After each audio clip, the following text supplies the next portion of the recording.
कई बार लोग जब जीवन में काम करना शुरू करते हैं तब उन्हें बहुत ज़्यादा दर्द होता है, तकलीफ होती है, उन्हें बहुत ज़्यादा मेहनत करना पड़ता है और ये बात उनसे बर्दाश्त नहीं हो पाती है।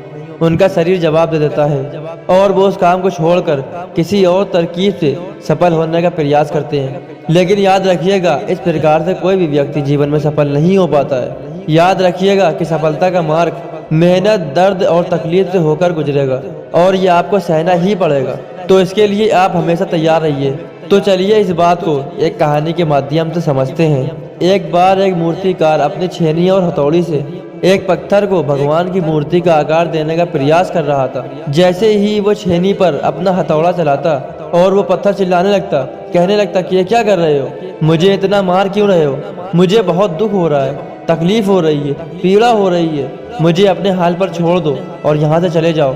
मूर्तिकार ने उस पत्थर से कहा, मुझे बहुत अच्छे से पता है कि तुम्हें बहुत ज़्यादा दर्द हो रहा है, तकलीफ हो रही है और तुम बहुत ही ज़्यादा पीड़ा में हो, लेकिन आज तुमने इस दर्द को नहीं सहा, इस तकलीफ को नहीं सहा तो जीवन भर तुम यहीं इसी प्रकार से पड़े रहोगे। मुझे पता है कि तुम में आगे बढ़ने की अपार संभावना है, तुम एक बहुत अच्छे पत्थर हो, लेकिन तुम इसी प्रकार से रहोगे तो कभी भी आगे नहीं बढ़ पाओगे। इतना कहकर मूर्तिकार ने औजार उठाए ही थे कि पत्थर फिर से चिल्लाने लगा, गिड़गिड़ाने लगा, विनती करने लगा कि मुझे अपने हाल पर छोड़ दो। मुझे पता है कि जिंदगी के लिए कौन सी चीज़ सही है और कौन सी चीज़ गलत है। मुझे बहुत ज़्यादा दर्द हो रहा है, अब मैं इस तकलीफ को बहुत ज़्यादा नहीं सह सकता। मैं जिस हाल में हूँ उस हाल में छोड़कर मुझे तुम यहाँ से चले जाओ। उस मूर्तिकार ने फिर से उस पत्थर को समझाने की कोशिश की, ज़्यादा अधीर मत बनो और अपने सब्र को बनाए रखो थोड़ी देर और इस दर्द को सहो।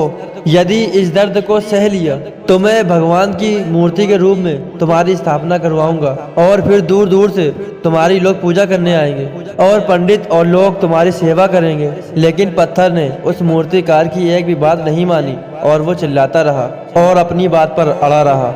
मूर्तिकार ने उस पत्थर को समझाने की बहुत कोशिश की, लेकिन वो पत्थर नहीं माना। अब मूर्तिकार भी थक चुका था और वो उस पत्थर को छोड़कर आगे बढ़ गया और थोड़ी ही दूर जाकर देखा कि एक और बहुत ही अच्छा पत्थर वहाँ पर पड़ा हुआ है। उसने छेनी और हथौड़ी उठाई और उस पत्थर को मूर्ति बनाने के लिए वो तैयार हो गया। मूर्तिकार ने छेनी और हथौड़ी का वार दूसरे पत्थर पर जारी रखा। दूसरे पत्थर को भी दर्द हुआ, तकलीफ उससे भी हुई, लेकिन उस पत्थर ने बर्दाश्त कर लिया और देखते ही देखते थोड़े समय के बाद उस पत्थर ने भगवान की मूर्ति का रूप धारण कर लिया।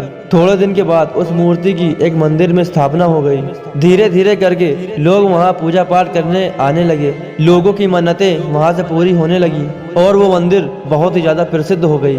धीरे धीरे करके दूर दूर के गांव से लोग वहाँ पूजा पाठ करने आने लगे। फिर एक दिन और उसी एक पत्थर को उसी मंदिर में लाया गया और उसे एक कोने में रख दिया गया। अब लोग आते और उस पर नारियल फोड़ते। ये कोई और पत्थर नहीं बल्कि वही पत्थर था जिसने दर्द को नहीं सहा था। अब वो पत्थर मन ही मन बहुत पछता रहा था, दुखी हो रहा था और अपने आप से कह रहा था कि काश मैंने उस दिन उस दर्द को, उस तकलीफ को सह लिया होता तो आज लोग मेरी भी पूजा करते। इसलिए आप भी अपने जीवन में हमेशा याद रखिएगा कि जब भी आप अपने करियर की शुरुआत में किसी काम को कर रहे हो, पढ़ाई कर रहे हो या कोई काम कर रहे हो और उसमें आपको दर्द हो रहा है, तकलीफ हो रही है, ज्यादा मेहनत करना पड़ रहा है, तो आप रुकिएगा मत, किसी और रास्ते की शुरुआत मत कीजिएगा, क्योंकि कोई और रास्ता आपको सफलता नहीं दे सकता।